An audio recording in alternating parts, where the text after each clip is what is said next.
Tutti noi oggi siamo chiamati a prendere seri provvedimenti per sostenere l'economia agropastorale, stritolata dalla globalizzazione mondiale, da un sistema di sviluppo che ha alla base solamente il profitto di pochi e non ha alcuna remora a delocalizzare le produzioni e a ridurre in schiavitù economica intere popolazioni, condannandole alla miseria.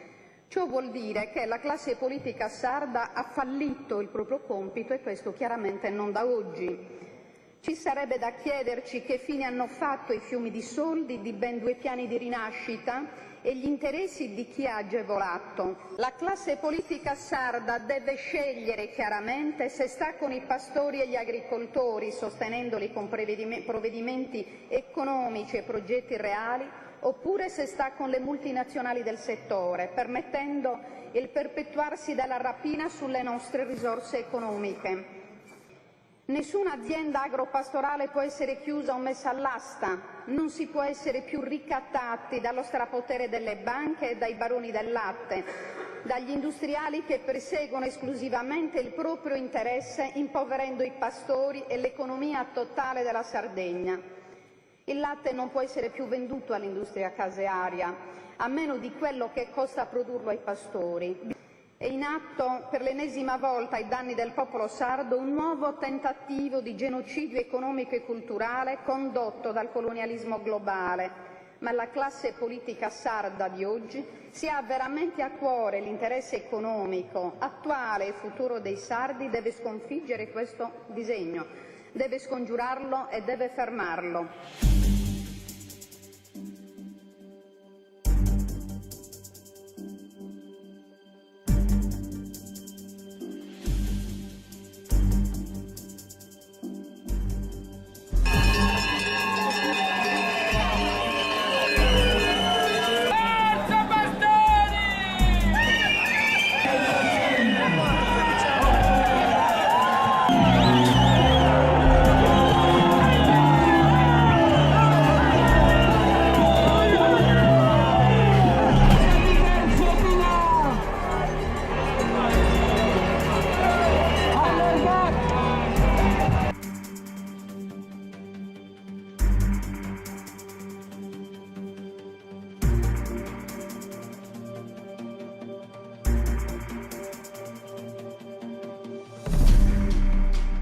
Oggi la rivolta del latte rappresenta la rivolta dei sardi contro ogni forma di sopruso.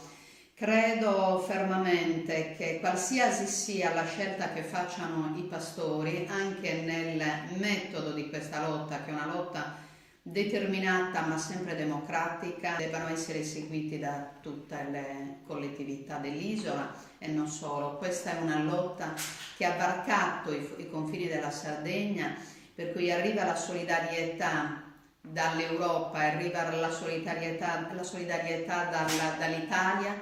Gli unici a non comprendere questo messaggio, purtroppo, è la classe politica sarda e che ci governa a Roma. Aspettiamo a vedere i risultati. Cerchiamo di non farci disunire, pastori. Bravo!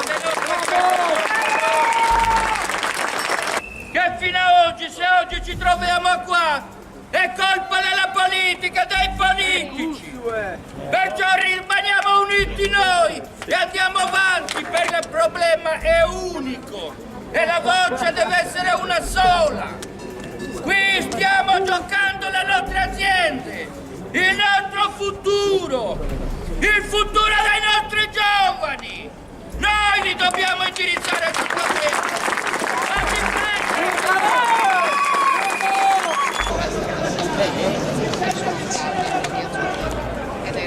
Senza nessuna cosa. Perché eravamo stupiti.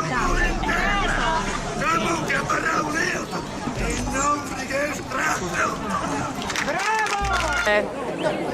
Vogliamo sapere per quale ragione oggi avete deciso di partecipare a questa manifestazione. Perché la maggior parte di noi sono figli di allevatori e pastori e questo sarebbe il nostro futuro. Con 60 centesimi non paghiamo nemmeno il prezzo di un animale, è tutto l'allevamento. 60 centesimi non possono fare la nostra dignità. Noi da loro vogliamo onestà e che ci insegnino a lavorare con lealtà, onore e rispetto. Per tutte le classi sociali, perché non devono guadagnare solo i più grandi ma anche i più piccoli, e i più grandi soprattutto non devono diventare grandi mettendo le mani in tasca agli altri, però devono saper diventare grandi con onore, rispetto e lealtà verso gli altri, basta, solo per questo. Prima di essere pastori siamo sardi e se non rispettiamo la nostra terra e le nostre tradizioni soprattutto, perché noi siamo nati grazie alla pastorizia e all'allevamento e anche all'agricoltura ovviamente, e quindi dobbiamo continuare a onorarla sempre. Dobbiamo essere più uniti che mai. È una lotta dura, ma la vinceremo tutti insieme. Si spera. Tutti siamo pastori. Non veniamo sicuramente in 50, ma tutta la Sardegna unita.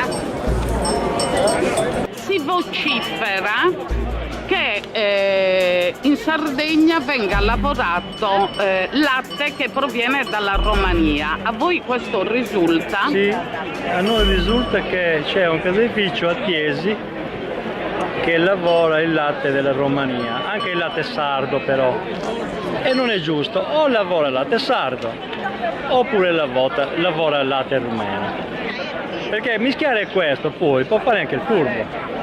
Certo. Quando poi viene allora io mi chiedo se in nome delle leggi del mercato sia giusto che la produzione del latte che si fa in Sardegna venga sfruttata in questo modo e soprattutto sottopagata.